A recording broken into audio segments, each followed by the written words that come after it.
In the heart of East Africa, the soil holds memories and the forests hold stories.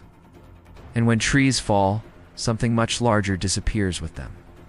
The fragile balance between power, people, and the future.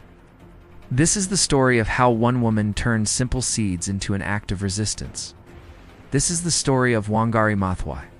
Her journey began in a Kenya where colonial rule had reshaped not just borders, but the very soul of the land.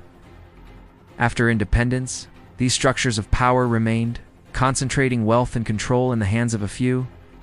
Land, once a source of life, became a tool of political control, and the country's magnificent forests began to vanish, mirroring the decay of its democracy.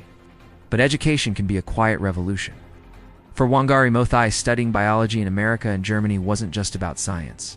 It was about understanding the world in order to change it. As she returned to Kenya, she saw the connection between the disappearing trees, the poverty of rural women, and the corrupt authoritarian government.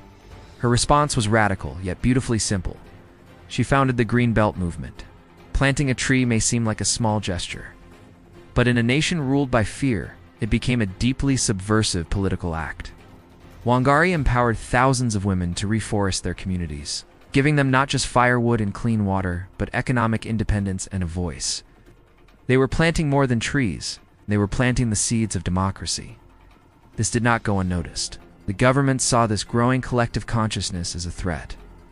They used institutional violence and legal intimidation to try and silence her. But Wangari met repression with peaceful, unwavering resistance. She publicly exposed how political elites were illegally selling off public forests, like Nairobi's Uhuru Park, for personal gain. She showed the world that corruption doesn't just steal money.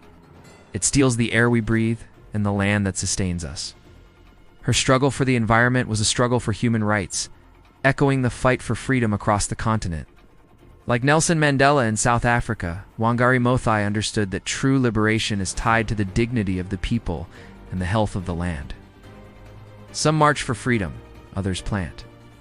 The world eventually listened to what the forest already knew.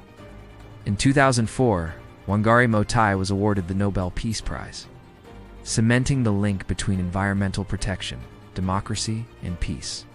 Her true legacy, however, isn't in the award, but in the millions of roots that hold firm in the Kenyan soil today, and in the generations she inspired.